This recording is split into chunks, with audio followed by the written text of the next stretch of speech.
Okay, welcome back to today's daily. This is the map of the thing. I had originally placed my city there to try to push into finding it. Those are the two holy sites that you have to hit. This is the second attempt actually, so you can see where I pushed my city up. If you take the tent, you can see the coast, and you can kind of push up to the city to try to capture it. So in this one, I actually captured the city, so you can see where Memphis spawns. So this is the main thing you're trying to do, is prevent the spawning of Memphis. Now in this attempt for the second day, I basically made a Jaguar and sent him as far up as I could because I thought I could capture the holy site faster by just standing on it and hitting capture. So this was a turn 5 solution, and when I finished it, there was already a turn 4 up by Nurbles, and I knew that the only way you could do that was basically by capturing both with settlers, and that's because you'd have to basically mobilize charge in a fighting unit, and then also mobilize a settler over to the other holy site. So here's the second attempt, using the hut for the economy. I love getting firewood so you can reshuffle to get new 5, so you get a free card. This is ditching all the stuff we're not going to need because we're not going to try to physically capture. We're going to try to block the spawn. Forage because we have to hit 2. And it just makes the most sense for what we have available. Now here, I would normally not want to play the settler before the reshuffle. We're going to need to reshuffle. I normally wouldn't want to draw it again, but sometimes the incorrect play in the daily is what you have to do, because it just happens that the RNG that happens on the shuffle puts the settler at the bottom and everything we need at the top. So a couple trash cards, but the ones that we need are coming right up, and we have the luxuries in order to go find them.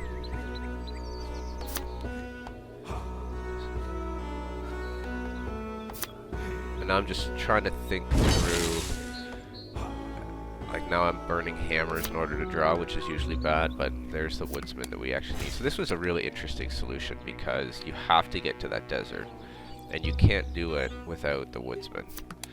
So this was super interesting that you actually had to get that, which essentially meant you needed to reshuffle, so because you needed to get the forage and the woodsman.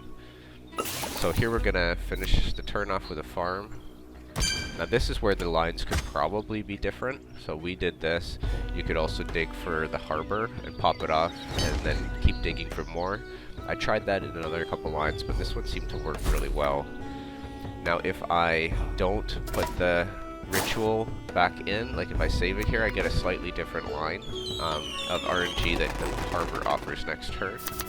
I don't know which one's right. I've played with this like 30 times since. You can see that now I blocked Memphis and it spawned somewhere else, so this is essentially what you had to do. Okay, so now goal this turn is just ditching all the junk, getting a harbor out for economy for this turn. You know, harbor is usually part of most solutions just because of the draw power that it's going to offer.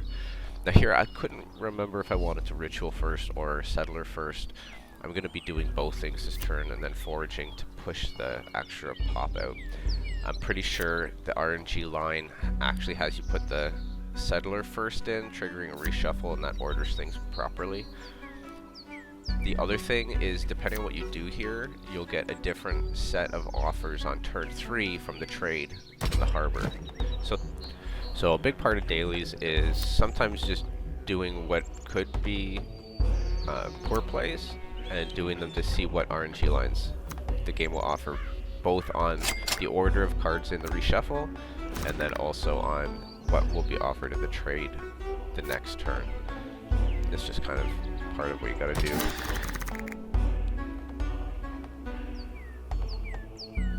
So now I don't have enough hammers to play both. I could draw gold, but I risk drawing into all the stuff I need for next turn, so I'm probably just gonna play the 1.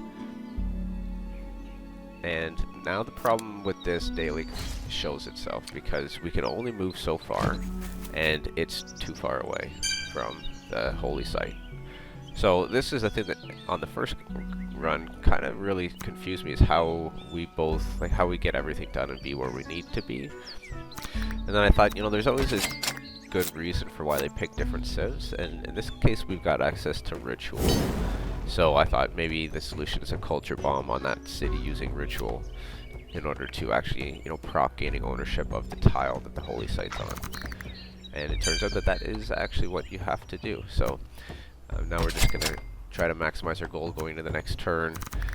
There's a couple lines where I got stone on turn 2, and I could buy the stone off the trade that I'm going to need for extra points for building a wonder on the last turn. Again, it's just about maximizing points, and usually if you can find a line where you get stone, and you can see it there, this RNG line happened to get stone on turn 3. So, I mean, you'd never know that, you're just messing around. So now our goal is to get this city to pop 2, and do a ritual on it, and then get as much luxuries down as possible.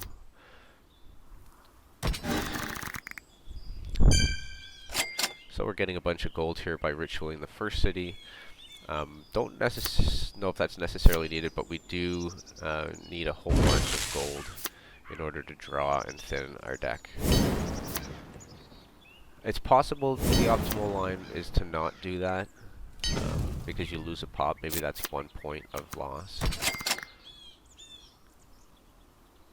So now I'm just trying to figure out how I'm gonna do as many forages as I need. There's 2 sheep spots here to get 2 spots plus some luxuries in order to culture bomb on that city, and I'm pretty sure this is the correct play.